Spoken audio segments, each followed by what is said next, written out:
8 बजे का समय था। जिला अस्पताल के पुराने हिस्से में स्थित पोस्टमार्टम रूम की ओर एक लंबी काया धीरे धीरे बढ़ रही थी। वो था गणपत राव, जिला अस्पताल का सबसे तेज और निडर पोस्टमार्टम असिस्टेंट। गणपत राव की एक खास पहचान थी। चाहे लाश कितनी भी सड़ी गली हो, कितनी भी भयावह हालत में हो, वो बिना किसी डर या घृणा के चीर-फाड़ कर देता था। बरसात में फूल चुकी लाश हो या कई दिन से पड़ी सड़ी देह, गणपत राव के लिए ये सब रोज का काम था। इस निडरता की वजह से उसकी अच्छी दोस्ती अस्पताल के सीनियर डॉक्टर डॉक्टर देशमुख से थी। गणपत राव को याद आया पिछली रात डॉक्टर देशमुख ने पिछली रात 11 बजे गणपत राव अपने घर के पुराने सोफे पर बैठा था, तभी फोन की घंटी बजी। उसने घड़ी देखी, रात के ठीक 11 बजे। हेलो गणपत, मैं देशमुख बोल रहा हूँ। जी डॉक्टर साहब, बताइए। देशमुख की आवाज में हल्की नाराजगी थी। गणपत, एक लड़का है, मुझे उससे छुटकारा पाना है। बहुत बार बदतमीजी कर चुका है। मैंने सोच लिया है आज उसकी ड्यूटी तेरे साथ पोस्टमार्टम रूम में लगाई है। गणपत हल्के से हंसा। नाम क्या है उसका? नाम है निखिल। ठीक है साहब, मेरे साथ एक शिफ्ट कर ली तो खुद भाग जाएगा। देशमुख थोड़ी देर चुप रहा, फिर धीमे स्वर में बोला, गणपत, एक बात पूछूं?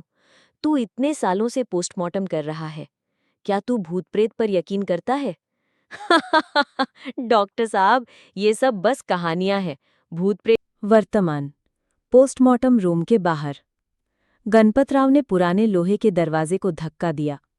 अंदर एक लड़का खड़ा था, उम्र लगभग 25 साल। सामने लोहे की टेबल पर एक लाश, जिस पर सफेद कपड़ा ढका हुआ था। गणपतराव की भारी आवाज गूंजी। नाम क्या है तेरा? सर निखिल। गणपत मुस्कुराया। डर मत जाना, बहुत लोग यहीं बेहोश हुए हैं। उसने सफेद कपड़ा उठाया। लाश का चेहरा कुचला हुआ था, पहचानना मुश्किल। देख, बस सिर कुचला है, बाकी तो सब सही है। पोस्टमार्टम में तो सब अंग निकालने पड़ेंगे। निखिल ने गहरी सांस ली और बोला, ये हत्या नहीं, शायद बाइक स्लिप हुई होगी और भारी वाहन चढ़ गया होगा, इसलिए चेहरा पहचान में नहीं आ रहा। गणपत ने भौहें चढ़ाईं। बड़ी जल्दी निष्कर्ष निकाल लिया। पहला पोस्टमार्टम। गणपत ने सर्जिकल ब्लेड उठाया, लाश के गर्दन से पेट तक चीर दिया।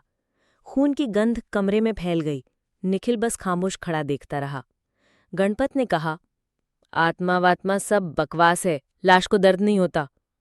निखिल ने धीमे स्वर में जवाब दिया, दर्द नहीं होता, पर कभी सोचा है मृत आत्मा अपने शरीर को इस तरह कटते फटते देखे तो कैसा महसूस होगा? गणपत हंस पड़ा। हमारे गांव से भूत भी डरते हैं। गणपत ने फेफड़े निकालकर कहा, देख, शराब और सिगरेट का नतीजा है ये। तेरे फेफड़े भी ऐसे ही होंगे, चेक कर दूं? निखिल चुप रहा, बस लाश को घूरता रहा। गणपत ने खोपड़ी का ढक्कन जैसे खोलकर दिमाग का सैंपल लिया, फिर शरीर को सिलकर ढक दिया। का नाम लिखा था।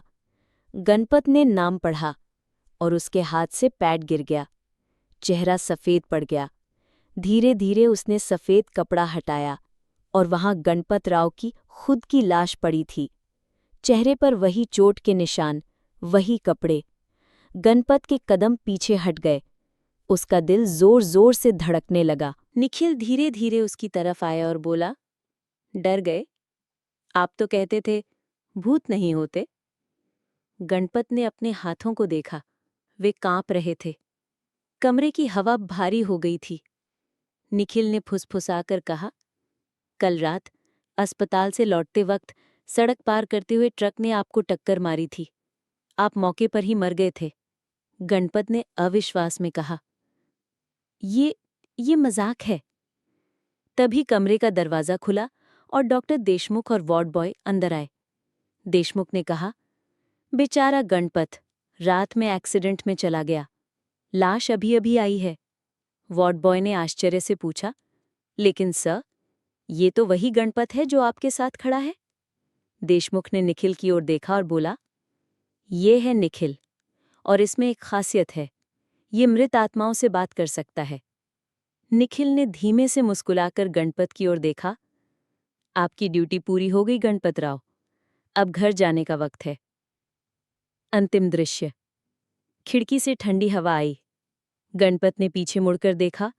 उसकी लाश टेबल पर पड़ी थी और वो खुद हल्के हल्के धुंध में बदलने लगा। उसका चेहरा अब शांत था, पर आंखों में अजीब सा डर और सच्चाई का एहसास था। निखिल ने सफ़ेद कपड़ा खींचकर लाश को ढक दिया और दरवाज़ा धीरे से बंद कर दिया। आपको वीडियो अच्छा लगा तो लाइक सब्सक्राइब जरूर